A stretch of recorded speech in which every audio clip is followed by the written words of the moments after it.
नमस्कार, आप देख रहे हैं राष्ट्र प्रथम और मैं हूं आपके साथ में शोभित पाठक। न्यूज रूम लाइव में आप सभी का स्वागत है। कल हमने कुछ मुद्दे उठाए थे और जिन पर हमारे नेशनल एडिटर मयूर जानी जी ने अपनी विचार को साझा किया था। आज हमारे साथ जिगर पांड्या है, वो जुड़ेंगे, हमारे सहयोगी हैं, वरिष्ठ सहयोगी हैं, और कुछ ही देर बाद नेशनल एडिटर भी हमारे हैं मयूर जानी जी। वो आज के जो कुछ मुद्दे हैं, आज भी हमारे पास 5 मुद्दे हैं और इन 5 मुद्दों पर हम अपनी बेबाक राय जो है इन्हीं सहयोगियों की जानेंगे कि उनके क्या विचार हैं और क्या वो इन जो मुद्दे हैं इन बातों के बारे में सोचते हैं। आज हमारा पहला मुद्दा ये है कि नौसेना को मिला है बाहुबली, यानी कि आईएनएस विक्रांत मिला हुआ है और प्रधानमंत्री मोदी ने जो ये है इसको देश को समर्पित किया है, सौंपा है, देश के हाथों में इसको सौंपा है। और दूसरा मुद्दा आज हमारा है कि सीएम केजरीवाल जो है वो गुजरात दौरे पर हैं। उनका ये दौरा जो है वो 2 दिन का है और 2 दिन वो गुजरात के लोगों के साथ रहेंगे और अपने जो विचार है या अपनी जो उम्मीदें हैं उनको वो लोगों के साथ में साझा करते हुए भी दिखेंगे। तीसरे मुद्दे पर हम चलेंगे। तीसरा मुद्दा आज हमारा रहेगा कि जो श्रीकांत त्यागी, जिनका वीडियो अभी कुछ दिन पहले नोएडा में वायरल हुआ था, उनसे मिलने के लिए 9 सदस्यों का प्रतिनिधि मंडल जो है अखिलेश यादव का, समाजवादी पार्टी का जो प्रतिनिधि मंडल था वो मिलने पहुंचा था। और इसके बाद में अब एक वहीं से बड़ी निकलती हुई खबर जो है वो सामने आ रही है कि नोएडा के जो सपा उपाध्यक्ष हैं शैलेंद्र कुमार उपाध्याय, उन्होंने अपने सहयोगियों के साथ में समाजवादी पार्टी से इस्तीफा दे दिया। ये बड़ी खबर है, इस पे भी हम बात करेंगे। चौथा हमारा मुद्दा है झारखंड, क्योंकि झारखंड में लगातार राजनीति गर्म है और झारखंड भी आपको लेके चलेंगे, लोगों से राय भी जानेंगे कि क्या वो सोचते हैं झारखंड की राजनीति के बारे में। झारखंड में हॉर्स ट्रेडिंग की भी आशंका जताई जा रही है। जिस हिसाब से बीजेपी पर हॉर्स ट्रेडिंग की आशंका जताई गई है और लगातार झारखंड के जो नेता हैं, जो विधायक हैं, यहां तक कि जो सीएम है, वो भी हॉर्स ट्रेडिंग की आशंका जता रहे हैं और उन्हें ये डर है कि कहीं बीजेपी झारखंड में भी खरीद फरोख्त ना कर ले, उनके विधायकों को खरीद ना ले, इसलिए उनको रायपुर के मेफेयर रिजॉर्ट में शिफ्ट करके रखा गया है। यह भी एक बड़ी खबर है। 5वीं खबर हम आएंगे। जो खबर हमसे कल छूटी हुई थी, ये बड़ी खबर थी कि पुरानी पेंशन व्यवस्था को फिर से शुरू करने के लिए जो है गुजरात में राज्य कर्मचारियों के साथ में कुछ लोगों के साथ में धरना प्रदर्शन किया गया था। उनकी मांग थी कि पुरानी पेंशन जो है गुजरात में फिर से बहाल की जाए। तो पहली खबर का रुख करेंगे कि नौसेना की ताकत बढ़ी है। आईएनएस विक्रांत जो है वो देश को समर्पित किया है प्रधानमंत्री मोदी ने। तो पहली खबर पे हम विचार रखते हैं कि नौसेना में पहला स्वदेशी विमान जो है आईएनएस विक्रांत वो शामिल हो गया है। प्रधानमंत्री नरेंद्र मोदी ने एक कार्यक्रम में इसे देश को समर्पित कर दिया है। कोचीन शिपयार्ड पर तैयार किए गए इस विमान वाहक पोत का निर्माण जो है 20,000 करोड़ रुपए की लागत से किया गया है और इस पोत के आधिकारिक तौर पर शामिल होने से नौसेना की निश्चित तौर पर ही ताकत दोगुनी हो गई है। आपको बता दें कि कैसे बना ये आईएनएस विक्रांत, ये भी एक बड़ी खबर है, क्योंकि इसको लेकर भी ये कहा जा रहा है कि ये पहला ऐसा बड़ा युद्धपोत है जो देश में बनाया गया है और इससे देश की ताकत मौजूद निश्चित तौर पर ही बढ़ी है। तो हम आपको बता दें कि सबसे पहली गौर करने वाली बात है कि भारत में बने आईएनएस विक्रांत में जो इस्तेमाल सभी चीजें स्वदेशी नहीं है। कल तक कहा जा रहा था कि इस जो युद्धपोत है इसको बनाने के लिए सारी चीजों को स्वदेशी तौर पर उन चीजों का इस्तेमाल किया गया है, लेकिन ऐसा नहीं है। कुछ चीजें विदेशी भी हैं, लेकिन 75% जो चीजें हैं वह स्वदेशी हैं। आप कह सकते हैं निश्चित ही ये बड़ी बात है कि स्वदेशी चीजों से मिलकर इतना बड़ा युद्धपोत बनाया गया है। हालांकि नौसेना के मुताबिक इस पूरे प्रोजेक्ट का 76%, माफ कीजिएगा 75 मैंने बोला था, लेकिन 76% हिस्सा जो है वो देश में मौजूद संसाधनों से ही बनाया गया है। विक्रांत के निर्माण के लिए जरूरी जो युद्धपोत में जो स्टील का प्रयोग किया गया है वो जो है स्टील अथॉरिटी ऑफ इंडिया ने इसको अपनी स्टील जो दी है उससे ये तैयार किया गया है। इसी मुद्दे पर हम सीधे रुख करते हैं। जिगर पांड्या जी हमारे सहयोगी हैं, हमारे वरिष्ठ सहयोगी हैं, उनसे जानेंगे कि जिगर जी, निश्चित तौर पर ये जो है नौसेना की ताकत बढ़ी है और इससे जो हमारे पड़ोसी मुल्क हैं जो हमें लगातार जो है हमारे ऊपर आंख उठाते हैं, उनके कई जो बयान हैं वो भी हमें देखने को बीच बीच में मिलते हैं। निश्चित तौर पर नौसेना की ताकत बढ़ी है, इस बारे में आपका क्या कहना है? जी, नौसेना की ताकत तो बढ़ी है। हम आज के प्रधानमंत्री का जो संबोधन था उसके ऊपर गौर करें तो ये जो है वो गर्व की हर भारतवासी इसके ऊपर गर्व जो महसूस कर रहा है। उसकी बड़ी बातें जो है उसमें देश की सबसे बड़ी प्राथमिक सुरक्षा जो है वो उसका प्राथमिकता है सुरक्षा की। और नौसेना में जब वोकल फॉर लोकल वो जो नारा प्रधानमंत्री ने इसके पहले दिया था, उसके बाद स्वदेशी जो चीज भारत में बनती है, भारत में प्रोडक्शन रहता है, उसका सबसे पहले प्राथमिकता दी जाए। उसके ऊपर प्रधानमंत्री बार बार हर जगह पे हर संबोधन में बड़ी बात वो है कि आपने जैसे बताया कि 24% जो पार्ट है वो भारत में नहीं बने, ये बड़ी सबसे बड़ी उपलब्धि है। दूसरी उपलब्धि आज जो है उसमें पाबंदियां जो है वो नौसेना में थी महिलाओं को लेकर, वो हट चुकी है। नौसेना के हर शाखा में महिला कर्मचारी, महिला सैनिक अब तैनात रहेंगे। और विक्रांत की बात है, विक्रांत में भी समुद्र की लहरों के बीच में हमारे देश की बेटियां वो तैनात रहेगी, देश की सुरक्षा के जो इंतजाम है उसमें उसका सहयोग देगी, ये बहुत बड़ी बात है। और तीसरी बात है, जो गुलामी का चिन्ह था नौसेना के झंडे के ऊपर, वो आज से हट चुका है। और जो छत्रपति शिवाजी से प्रेरित जो एक निशान था वो आज से नौसेना में जुड़ चुका है। ये जो बड़ी उपलब्धि है आज के दिन के लिए, देश के लिए, नौसेना के लिए और सुरक्षा के मामले के लिए, वो बहुत कुछ अपने आप में बहुत कुछ कहा जाता है। और साथ साथ में शोभित हम दर्शकों को वो भी बताएंगे, अकेले नौसेना की बात नहीं है, सुरक्षा की बात है। आपने जो प्रश्न मुझे पूछा कि पड़ोसी मुल्क, वो बात बिल्कुल सही है कि पड़ोसी मुल्क जो है अपने अपने हिसाब से हमारे देश में अंदरूनी मामला हो या बाहर सुरक्षा का मामला हो, सरहद पे कुछ ना कुछ तो छेड़खानी करते रहते हैं। उनको भी जवाब जो है वो इसी बहाने मिल चुका है। बीच में भी जो हमारे पास खबर आई हुई थी कि जो भूसेना है, आर्मी, इंडियन आर्मी, उसमें भी टेक्नोलॉजी का बढ़ावा कर दिया जाता है। ये जो विक्रांत है उससे तो आज जो पड़ोसी मुल्क है, बतौर नाम बोलेंगे चाइना है या पाकिस्तान है, जो सबसे ज्यादा इंडियन जो हमारी बॉर्डर है उसमें छेड़खानी करते रहते हैं या कुछ ना कुछ करते रहते हैं, जिससे हमारी सेना का हौसला कहीं पे कम होता था, आज बुलंद हो चुका है। तो ये बहुत बड़ी बात है। और रही बात भारत की, तो भारत आने वाले दिनों में विश्व गुरु बनने की जो राह पे है उसमें पहला कदम मैं बोलूंगा, क्योंकि विश्व गुरु बनेगा तब बनेगा, लेकिन अपने पड़ोसी मुल्क भले अपनी तरीके से डिस्टर्ब करते रहेंगे, लेकिन एक बात तो तय है कि पड़ोसी मुल्क में कभी भी जब भी मुश्किल आई है तब भी इंडिया, भारत उसके साथ खड़ा हुआ है। हम श्रीलंका की बात करें, नेपाल की बात करें, बांग्लादेश की बात करें, कि फिलहाल पिछले एक हफ्ते से पाकिस्तान में जो बाढ़ आई हुई है, तो सबसे पहले भारतीय प्रधानमंत्री ने, भले वो हम दुश्मन देश की नजर से उनको देखते हैं, लेकिन जब मानवता और उसकी बात आती है, सहाय की बात आती है, तब भी हम सबसे पहले खड़े रहते हैं। तो दो चीज है कि जब सुरक्षा की बात है तो कोई कॉम्प्रोमाइज नहीं होगी, और सहाय की बात है तो सबसे पहले हम खड़े रहेंगे। जी सोनी।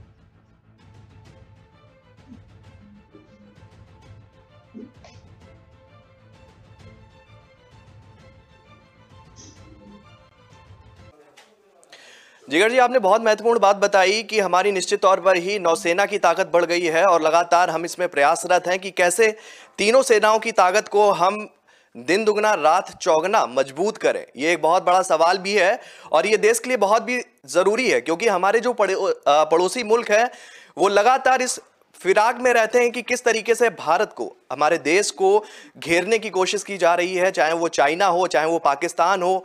और यहां तक कि अभी कुछ दिन पहले जो है चाइना का एक वो युद्ध नौसेना का ही जहाज था जिन्होंने श्रीलंका के बंदरगाह पे डेरा डाला हुआ था, और लगातार इस तरह की भी खबरें आई थी कि वो भारत की जासूसी करने के लिए वहां पे टिका। हालांकि भारत के हस्तक्षेप के बाद में उस जहाज को वापस जाना पड़ा, उस जहाज को श्रीलंका से वापस चाइना जाना पड़ा, लेकिन वो मुद्दा भी बहुत गर्म था। और जिस तरीके से आईएनएस विक्रांत को लेकर आज देश को उसको सपुर्द किया गया है, देश को सौंपा गया है उससे निश्चित तौर पर ही हमारी ताकत बढ़ेगी। और चाइना के लिए भी ये एक बहुत बड़ा माकूल जवाब इसे कह सकते हैं कि जिस तरीके से अभी कुछ दिन पहले हालिया घटनाक्रम हमारा बदला था, उसमें चाइना की तरफ से भी बयानबाजी निकलकर सामने आई थी जिसको भारत के द्वारा सिरे से नकार दिया गया था।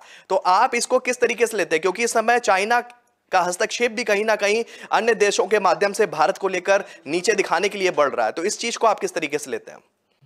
जी, सबसे पहले तो मैं वो बताऊंगा कि जिन जिन देशों ने चाइना और चाइना का सहयोग लिया है उसका अभी फिलहाल इस साल में क्या हालात हुए हैं। तो सबसे पहले श्रीलंका की आपने बात जो बोली उसमें रक्षा सब्जेक्ट जो विषय है उसके पंडित जो है वो ज्यादा अच्छा तरीके से हमको बता सकते हैं, लेकिन मैं जो समझता हूँ वो मैं आपको बताऊंगा कि श्रीलंका बीच में ये जो उसका जो कुछ वहीं पे बंदर पे उसका अडिंगा जो था वो वहीं पे पहुंचा था, उसकी सेना भी वहीं पे थी, बंदरगाह में थी। चाइना के बारे में ऐसा कहा जाता है कि चाइना जिस देश को उसकी मदद पहुंचाता है वो देश बर्बाद होता चला जा रहा है। उसके सबसे बड़े दो एग्जांपल है श्रीलंका और पाकिस्तान। पाकिस्तान में भी कुछ डेवलपमेंट के काम चाइना और चाइना की कंपनी कर रही है, तो उसका क्या हाल है वो भी हम अच्छी तरीके से जानते हैं। वहीं पे जो उसका कर्ज है, पाकिस्तान का कर्ज है, वो बिलियन डॉलर तक पहुंच चुका है। उसकी कंपनी जो है चाइना की वो उसको धमकी दे रही है कि अगर आपको हमारे पास से ये सहायता चाहिए, बिजली चाहिए, तो आपको ये देना पड़ेगा, वरना आपको परेशानी हो जाएगी। वैसे ही श्रीलंका की बात है। श्रीलंका में क्या हालात है, पूरे की पूरी सरकार, लोगों ने वहीं पे राष्ट्रपति के भवन हो या बड़ा प्रधान हो, लोग सड़क पे उतरे थे, वो दृश्य भी हमने देखे हुए हैं। तो क्या हालात हुए थे, तो चाइना से दूरी रखने में ही भलाई है, उतना तो वो लोग समझ चुके हैं। जी,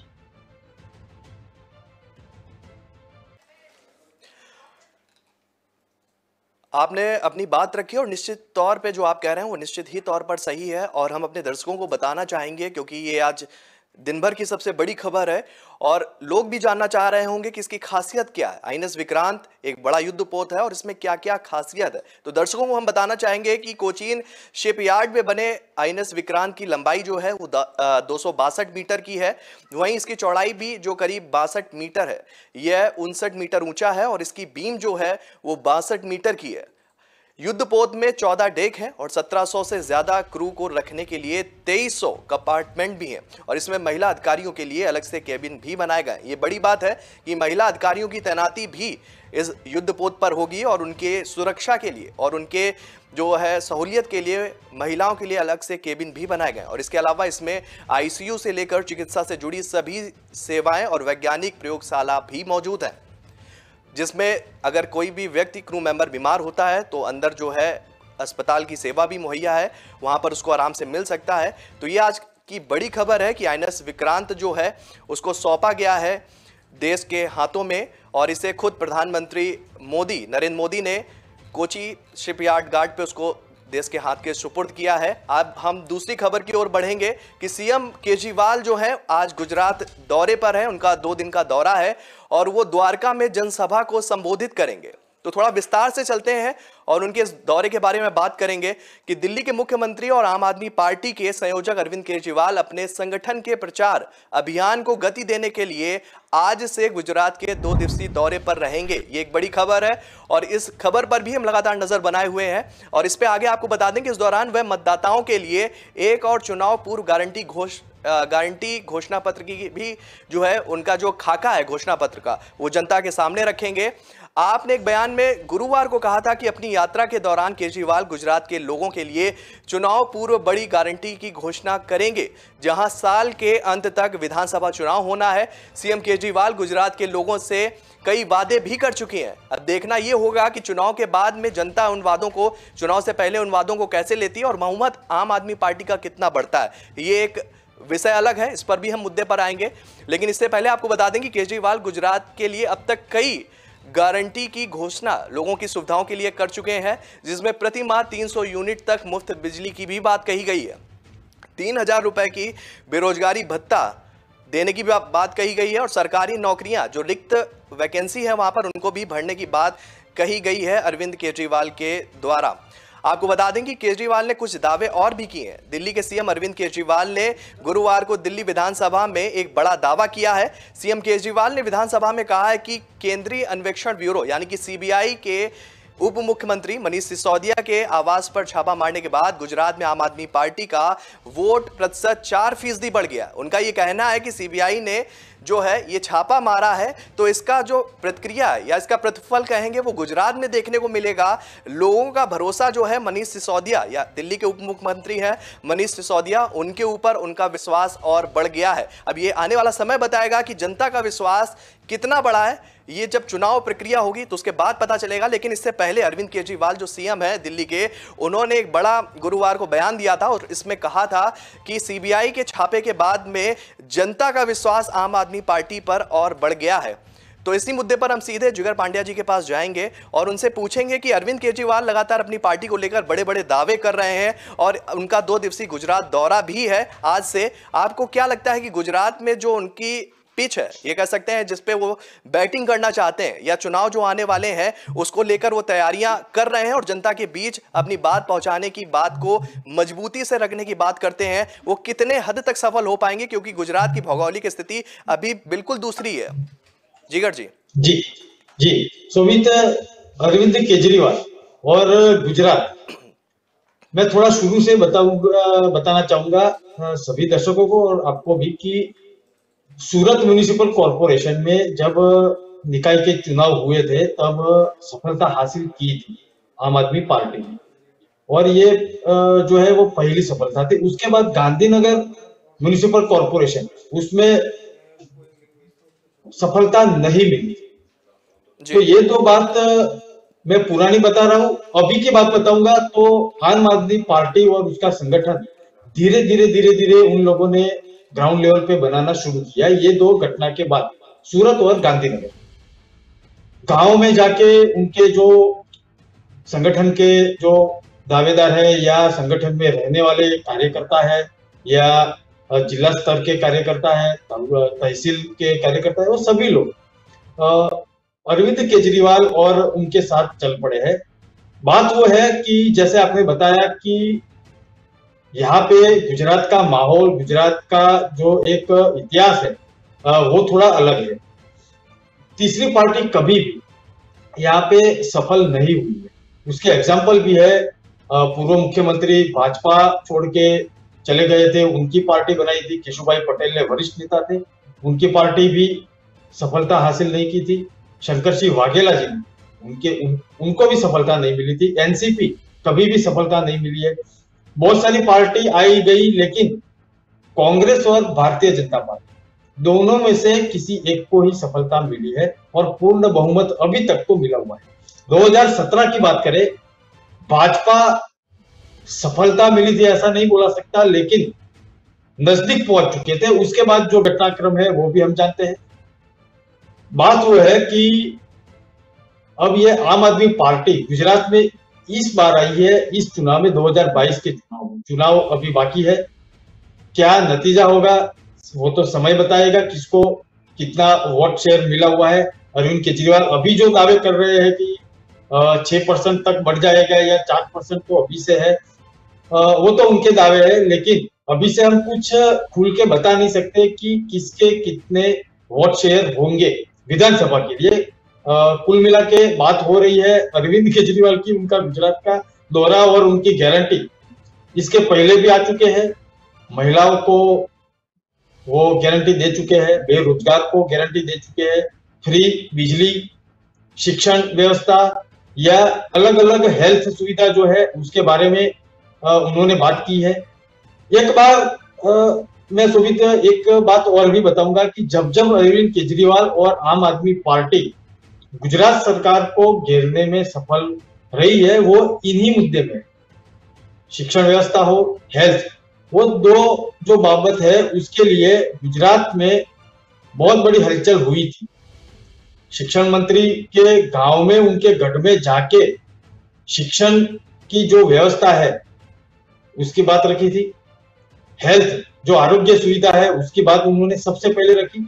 तो उसके बाद जो हलचल हुई है, गुजरात गवर्नमेंट को कहीं कहीं ना कहीं उसके बारे में सोचना मजबूर वो हो चुके थे। और उसकी बात भी उन्होंने उसके बाद जो आंदोलन चल रहे हैं, अभी जो आपने हाइलाइट्स में बताया था कि ग्रेड पे पुलिस का जो आंदोलन था उसमें क्या हुआ है, उसका भी विस्तार से हमारे सहयोगी बताएंगे। लेकिन बात वो है कि आम आदमी आने के बाद, अरविंद केजरीवाल की एंट्री के बाद कहीं ना कहीं सत्ता पक्ष को मजबूरन कुछ ना कुछ तो जनता के बीच पे कुछ ना कुछ बात ले जाने के लिए मजबूर होना पड़ा है। ये उनकी सफलता है कि आम आदमी पार्टी आई और जो मुद्दे उन्होंने उठाए सरकार के सत्ता पक्ष के, उस मुद्दे को लेकर भारतीय जनता पार्टी कमलम में कहीं ना कहीं हलचल मची हुई है।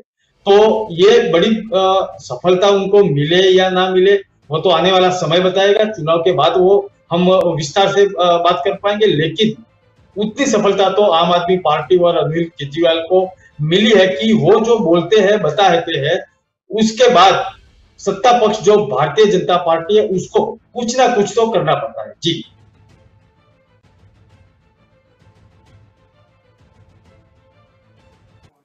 जी, सबसे बड़ी चीज ये है कि दिल्ली का घटनाक्रम भी आप देख रहे होंगे कि किस तरीके से सीबीआई ईडी का खेल कराने की बात कही जा रही है आम आदमी पार्टी की, कि बीजेपी ने जो ईडी है और सीबीआई को कठपुतली बना लिया है। मतलब वो जैसा चाह रहे हैं वैसा कर रहे हैं, ये आरोप है आम आदमी पार्टी का बीजेपी के ऊपर। और कहीं ना कहीं आप ये कह सकते हैं कि अरविंद केजरीवाल है, उनको ये भरोसा है कि जिस तरीके से उन्होंने दिल्ली में 2 बार सरकार बनाई और पंजाब में, जो पंजाब एक बहुत बड़ा गढ़ माना जा रहा था, उसमें सेंध लगाकर पूर्ण बहुमत की सरकार जो है वो बनाई, तो ये एक बड़ा उनका उत्साह का कारण भी कह सकते हैं। और इसलिए उन्होंने हिमाचल में भी चुनाव होने हैं और इसके बाद में गुजरात में भी चुनाव होने हैं, तो दोनों में पार्टी की साख को मजबूत करने के लिए लगातार कोशिश कर रहे हैं। आप ये कह सकते हैं कि पंजाब में भगवंत मान सरकार चला रहे हैं। कुछ दिन पहले आरोप भी लगा था अरविंद केजरीवाल के ऊपर कि भगवंत मान जो है सारे डिसीजन पूछ कर ले रहे हैं अरविंद केजरीवाल जो है वो दिल्ली के भी सीएम है और पंजाब की सीएम की कुर्सी को भी वो वही चला रहे हैं।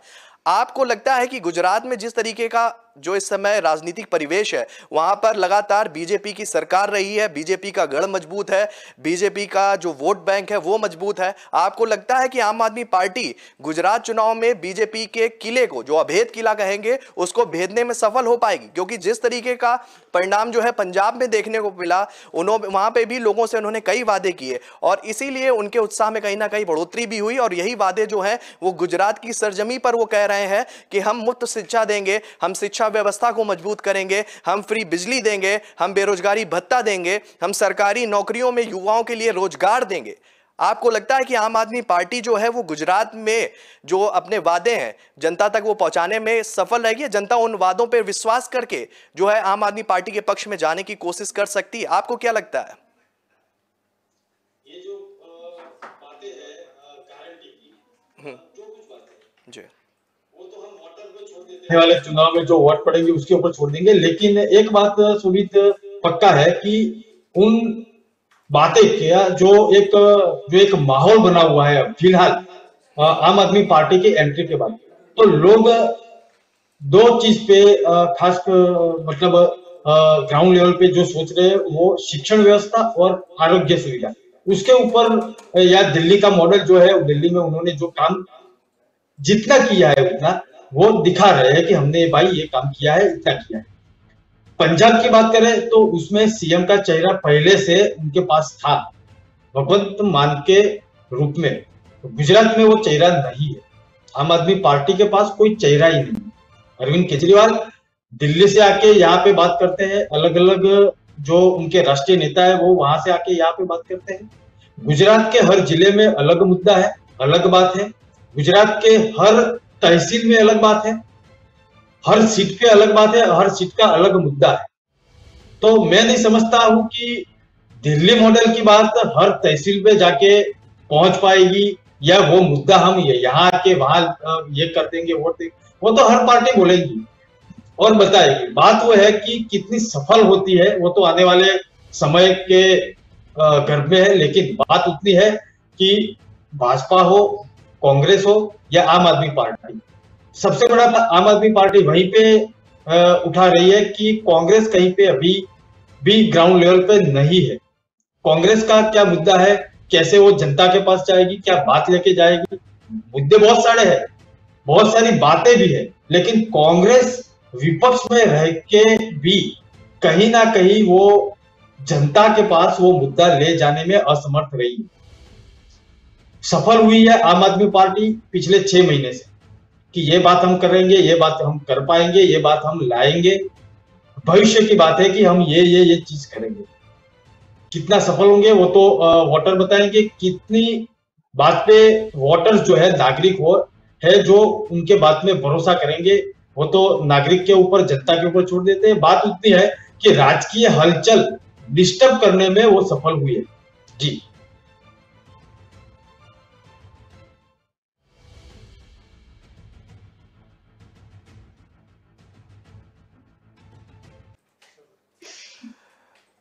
दो मुद्दे आज के बड़े थे जिनको हमने शुरुआत में उठाया। पहला मुद्दा आईएनएस विक्रांत को सौंपा गया, दूसरा मुद्दा आम आदमी पार्टी का था जो गुजरात में लगातार अपने ग्राफ को बढ़ाना चाहती है। इन दोनों मुद्दों के लिए जुड़ने के लिए हम जिगर पांड्या जो हमारे वरिष्ठ सहयोगी है उनका बहुत बहुत धन्यवाद करते हैं। अब हम तीसरे मुद्दे पर चलेंगे कि श्रीकांत त्यागी मामले में अखिलेश यादव के फैसले पर उठे सवाल लगातार उठ रहे हैं, क्योंकि 9 सदस्यीय प्रतिनिधि मंडल जो है वो श्रीकांत त्यागी के परिवार से मिला और इसके बाद समाजवादी पार्टी का जो है उस पर आरोप भी लगने लगे कि अपराधियों के साथ जो है वो समाजवादी पार्टी आकर खड़ी हो गई है। और इसी को लेकर आज बड़ी खबर जो है वो नोएडा से निकल कर आ रही है, क्योंकि सपा को बड़ा झटका लगा है। 39 लोगों के साथ की एक टीम थी जिसमें कुछ सहयोगी भी हैं और यहां तक कि नोएडा के जो है उपाध्यक्ष है, नगर उपाध्यक्ष हैं शैलेंद्र उपाध्याय, उन्होंने कुछ सहयोगियों के साथ में समाजवादी पार्टी से इस्तीफा दे दिया। ये बड़ी खबर है इस वक्त की। और तीसरी हमारी बड़ी खबर है और इस पर भी मैं बात करूंगा। तो आपको बता दूं कि नोएडा के ग्रैंड ओमेक्स सोसाइटी, कुछ दिन पहले चलते हैं, कुछ दिन पहले की घटना का जिक्र करते हैं कि नोएडा के ग्रैंड ओमेक्स सोसाइटी में महिला से अभद्रता के आरोपी यानी कि श्रीकांत त्यागी को लेकर राजनीति अब थमने का नाम नहीं ले रही है। समाजवादी पार्टी के 9 सदस्यों का प्रतिनिधि मंडल शुक्रवार को आरोपी के परिवार से भी मिलेगा और इससे पहले सपा को एक बड़ा झटका लग गया है। नोएडा महानगर उपाध्यक्ष शैलेंद्र कुमार ने अपना सभी सहयोगियों के साथ जो है उनकी टीम जो थी उसके साथ पार्टी की प्राथमिक सदस्यता से भी इस्तीफा दे दिया है। श्रीकांत त्यागी के परिवार से शुक्रवार को सपा के एक प्रतिनिधि मंडल की मुलाकात होने वाली है और उससे पहले सपा को एक बड़ा झटका लग गया है। नोएडा के महानगर उपाध्यक्ष शैलेंद्र कुमार हैं जो लगातार नोएडा में समाजवादी पार्टी के झंडे को थामे हुए थे और लोगों के बीच में जाकर जो है सपा को मजबूत करने की कोशिश करते थे। कई खबरें भी उनकी कुछ दिन पहले भी आई थी सपा को लेकर। अब उन्होंने प्राथमिक सदस्यता से और कुछ सहयोगियों के साथ मिलकर इस्तीफा दे दिया है। इस्तीफे को देखते हुए उन्होंने कुछ लिखा भी है।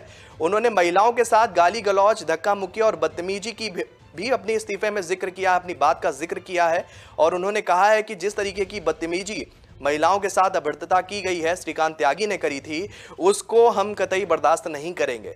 बीजेपी ने जो अभी कुछ दिन पहले आपकी खबर आई थी एक महिला नेता है उनको भी निष्कासित किया। नुपुर शर्मा का भी केस आपने देखा होगा कि नुपुर शर्मा ने जो विवादित टिप्पणी दी थी उसके बाद बीजेपी ने उन्हें पार्टी से निष्कासित कर दिया था। समाजवादी पार्टी के उपाध्यक्ष का भी कहना है कि हम अपराधियों के साथ नहीं रहेंगे, क्योंकि अपराधियों का साथ जो पार्टी दे रही है उसका निश्चित तौर पर जनाधार गिरेगा।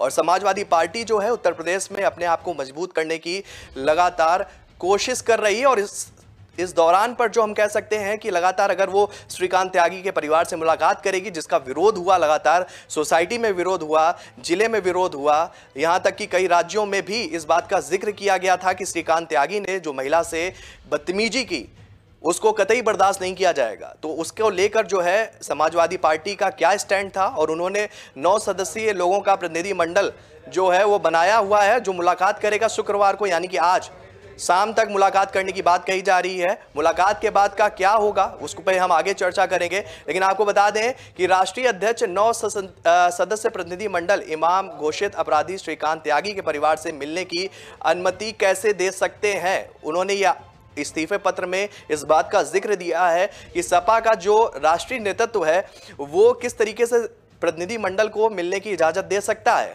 उन्होंने साफ तौर पर भी इसका उल्लेख किया है और निश्चित तौर पर एक बड़ी खबर है कि समाजवादी पार्टी पर ये उन्होंने आरोप लगाया है कि अपराधी के साथ में आप कैसे खड़े, जब हम लगातार निष्पक्ष होकर लोगों के जनता के बीच जाने की बात करते हैं। और इस बीच आज आपका प्रतिनिधि मंडल जो है वो 9 सदस्यीय प्रतिनिधि मंडल श्रीकांत त्यागी के साथ, इस परिवार के साथ कैसे मुलाकात कर सकता है, तो एक बड़ा इशारा भी है, बड़ा आरोप भी है और ये सपा के लिए बड़ा झटका भी है। सपा इस्तीफा देने वाले शैलेंद्र कुमार का कहना है कि जिस अपराधी प्रवृत्ति के व्यक्ति से बीजेपी दामन छुड़ा रही है उससे सपा कैसे चिपक सकती है, ये उन्होंने जिक्र किया है। सोसाइटी के अलावा नोएडा, यूपी और पूरे देश में हर कोई महिला के साथ हुए दुर्व्यवहार पर दुखी है, ये उन्होंने इन सब बातों का जिक्र किया है अपने इस्तीफे पत्र में। जिस दिन विशेष वर्ग की रैली श्रीकांत त्यागी के पक्ष में हुई थी उसी दिन सोसाइटी में महिलाओं ने इसका जोरदार विरोध किया था। उन्होंने कहा कि अखिलेश यादव को मैं बताना चाहता हूं कि उस रैली में नोएडा के किसी भी सोसाइटी के 10 लोग श्रीकांत के पक्ष में नहीं पहुंचे थे। इस्तीफा देने वाले नेता ने कहा कि सभ्य समाज में कोई भी इंसान महिला के साथ जो दुर्व्यवहार हुआ है उसको बर्दाश्त नहीं करेगा, चाहे वो किसी भी जाति, धर्म, संप्रदाय, लिंग या भाषा का हो। उन्होंने लिखा कि मैं राष्ट्रीय अध्यक्ष से पूछना चाहता हूं कि जब यह मामला ठंडा पड़ रहा था तो अचानक महिला विरोधी निर्णय ये क्यों ले लिया गया। आखिर कहीं ठंडे तवे पर रोटी सिकती है, ये उन्होंने इस बात का भी जिक्र किया है कि अगर ठंडा तवा हो तो उस पर रोटी नहीं सिक सकती है। इसी तरह समाजवादी पार्टी अगर अपराधियों के साथ खड़े होने की बात करती है तो ये कतई बर्दाश्त नहीं किया जाएगा और इसी के चलते मैं पार्टी की प्राथमिक सदस्यता से भी इस्तीफा दे रहा हूं। ये तीसरी बड़ी खबर थी जिसके बारे में मैंने आपको बताया। चौथी खबर का रुख करेंगे कि झारखंड में हॉर्स ट्रेडिंग की भी आशंका जताई गई है। झारखंड के जो नेता हैं, झारखंड के जो विधायक हैं, जो इस समय रायपुर के रिजॉर्ट में शिफ्ट किए गए हैं और यहां तक कि सीएम हेमंत सोरेन से भी बात की गई है। उन्होंने भी इस बात का जिक्र किया है कि बीजेपी हॉर्स ट्रेडिंग कर रही है, जैसे कि उसने महाराष्ट्र में किया। शिवसेना के साथ में शिंदे को मुख्यमंत्री पद बना दिया गया और बड़ा घटनाक्रम आप लोगों ने देखा होगा कि अभी कुछ दिन पहले महाराष्ट्र की राजनीति में हुआ। इसी तरह झारखंड के सीएम है हेमंत सोरेन, उन्होंने भी आरोप लगाया है बीजेपी पर वो हॉर्स ट्रेडिंग का। आपको इसी खबर पर आगे ले चलते हैं कि झारखंड में उठे सियासी संकट को लेकर छत्तीसगढ़ की राजनीति भी गर्म हुई है। भाजपा और कांग्रेस के नेताओं के बीच सियासी जंग जो है अब और तेज हो गई है। पूर्व सीएम डॉक्टर रमन सिंह और मुख्यमंत्री करंट में है भूपेश बघेल एक दूसरे पर लगातार हमला बोल रहे हैं। झारखंड में राजनीतिक उठापटक की स्थिति रोज देखने को भी मिल रही है। हॉर्स ट्रेडिंग की आशंका के बीच झारखंड के यूपीए गठबंधन के 32 विधायक रायपुर उनको शिफ्ट किया गया है। विधायकों को नवा रायपुर के मेफेयर होटल में ठहराया गया है। कांग्रेस और झामुमो के विधायक के साथ कांग्रेस संगठन के पदाधिकारी भी मौजूद हैं। यूपीए को महाराष्ट्र, मध्य प्रदेश विधायकों की खरीद फरोख्त की आशंका लगातार जो है वो व्याप्त है उनके मन पर और उसको लेकर वो सवाल भी बीजेपी को लेकर उठा रहे हैं। आपको बता दें, आगे ले चलते हैं इसी खबर पर कि झारखंड में कैबिनेट की बैठक के बाद रायपुर के मेफेयर रिजॉर्ट में ठहरे हुए कांग्रेस व झामुमो विधायक ने देर रात मीडिया से चर्चा भी की है। कांग्रेस के प्रदेश अध्यक्ष हैं राजेश ठाकुर, विधायक दीपिका पांडे, विधायक भूषण बाड़ा और जेएमएम के विधायक हैं संदीप सोनू। स्टीफन मरांडी ने झारखंड में ओल्ड पेंशन स्कीम लागू करने पर भी खुशी जता दी है। मीडिया से उन्होंने कई सवाल किए और उसका लगातार जो है मीडिया के सवालों का उन्होंने उत्तर भी दिया, जिसके बाद में कई तरह की बातें निकलकर सामने आई। इस बीच बीजेपी पर भी उन्होंने कई आरोप लगाए और झारखंड में राजनीति जो है वो 5 सितंबर को उसका जो स्थिति है वो साफ होने की उम्मीद भी जताई जा रही है। आपको बता दें कि झारखंड विधानसभा का गणित क्या है। पूरी 81 सदस्यीय झारखंड विधानसभा में मौजूदा गठबंधन सरकार के पास कुल 49 विधायक हैं। इसके अलावा सोरेन को कुछ अन्य विधायकों का भी समर्थन मिला हुआ है। अगर पार्टी वाइज बात की जाए तो झामुमो के पास 30 विधायक हैं, कांग्रेस के पास 18 विधायक हैं और आरजेडी के पास जो है 1 विधायक है। दूसरी तरफ बीजेपी की अगर बात करें तो उसके पास कुल 26 एमएलए हैं, जबकि उसकी सहयोगी आजसू के पास 2 एमएलए हैं और इन्हें भी सदन में 2 अन्य विधायकों का समर्थन हासिल है। आपको बता दें कि मुख्यमंत्री के विवाद में फंसने के बाद से यहां राजनीतिक संकट जो है वो लगातार गहरा गया और ऐसे में चर्चा है कि बीजेपी इसका फायदा उठाते हुए सत्ता दल के विधायकों को खरीद सकती है। ये खुद हेमंत सोरेन का ये वक्तव्य है, उनका ये बयान था कुछ दिन पहले कि बीजेपी जो है वो खरीद फरोख्त करना चाहती है, लेकिन हम ऐसा नहीं होने देंगे। आने वाले दिनों में स्थिति झारखंड की भी साफ होगी और वहां पर जो राजनीतिक घटनाक्रम है किस तरीके से बदलेगा ये सभी के साथ आएगा। 5वीं खबर पर हम चलते हैं। ये भी बड़ी खबर है। कि पुरानी पेंशन व्यवस्था को फिर से शुरू करने और नियत व्यवस्था को खत्म करने और 7वें वेतन आयोग की सिफारिशों को लागू करने सहित गुजरात में राज्य कर्मचारी थे वो प्रदर्शन कर रहे हैं। उनका कहना है कि पुरानी जो मांगे हैं, पुरानी जो ज़रूरतें थी जो सरकार के द्वारा नियम करे गए थे जिनमें बदलाव किया गया तो उनको खत्म करके ये फिर से पुरानी पेंशन बहाल की जाए। गुजरात में लगभग सभी सरकारी विभागों के कर्मचारियों ने विरोध प्रदर्शन में हिस्सा भी लिया है। आपको बता दें कि 2004 में बंद कर दी गई पुरानी पेंशन योजना को बहाल करने की मांग लगातार उठ रही है और सरकारी कर्मचारी संगठन ने बाद में इस सिलसिले में सीएम को संबोधित करके ज्ञापन भी सौंपा है। ये बड़ी खबर है कि लोगों ने वहां पर प्रदर्शन किया और इसको जो गुजरात के सीएम है उनको एक ज्ञापन भी सौंपा गया है। आपको बता दें कि पुरानी पेंशन योजना मामला गुजरात में लगातार तूल पकड़ रहा है। लोग लगातार विरोध कर रहे हैं और लोग चाहते हैं कि जो पुरानी पेंशन व्यवस्था थी उसको फिर से बहाल किया जाए, जिसके चलते लोगों में रोष है, लगातार इसे बहाल करने की मांग उठ रही है। तो ये 5 खबरें थी दिन की बड़ी, जिन पर आज पूरा घटनाक्रम केंद्रित रहेगा देश का। सबसे बड़ी खबर हमारा आईएनएस विक्रांत का, दूसरी अरविंद केजरीवाल का गुजरात दौरा, तीसरी खबर पे हमने रुक किया था कि जिस तरीके से लगातार श्रीकांत त्यागी को लेकर देश में विरोध प्रदर्शन उठा था, उसको लेकर कई जगह जो कई संगठन थे उन्होंने महिला से बदतमीजी करने को लेकर कई जगह धरना प्रदर्शन भी किया था। उसको लेकर भी कई सवाल उठे थे और सपा को इस खबर में यानी कि श्रीकांत त्यागी को लेकर उनका आज 9 सदस्यीय प्रतिनिधि मंडल जो है वो मिल सकता है श्रीकांत त्यागी के परिवार से। इसको लेकर खुद सपा के नगर उपाध्यक्ष शैलेंद्र उपाध्याय ने कुछ सहयोगियों के साथ में इस्तीफा दे दिया। तीसरी बड़ी खबर ये थी। चौथी खबर थी हमारी झारखंड में जो राजनीति उठापटक चल रही है, राजनीति जिस तरीके से गर्म थी उसके बारे में भी संक्षेप में हमने आपसे बात की। चौथी खबर, पांचवी खबर थी हमारी गुजरात में जिस तरीके से पेंशन व्यवस्था बहाली करने के लिए लगातार राज्य के कर्मचारी जो हैं वो प्रदर्शन कर रहे हैं और सीएम को उन्होंने ज्ञापन भी सौंपा है। तो ये जो बड़ी खबर थी इस पे हमने नजर बनाई। हम आगे भी इस तरह की खबरें आपके बीच लेते आएंगे। आप देख सकते हैं राष्ट्र प्रथम और राष्ट्र के साथ जुड़े रहिए, राष्ट्र के साथ रहिए। इसी के साथ हम अपनी जो ये बुलेटिन है न्यूज़ रूम लाइव को यहीं पे समाप्त करते हैं। कल आपसे फिर 12 से 1 बजे के बीच में मुलाकात होगी। तब तक के लिए नमस्कार।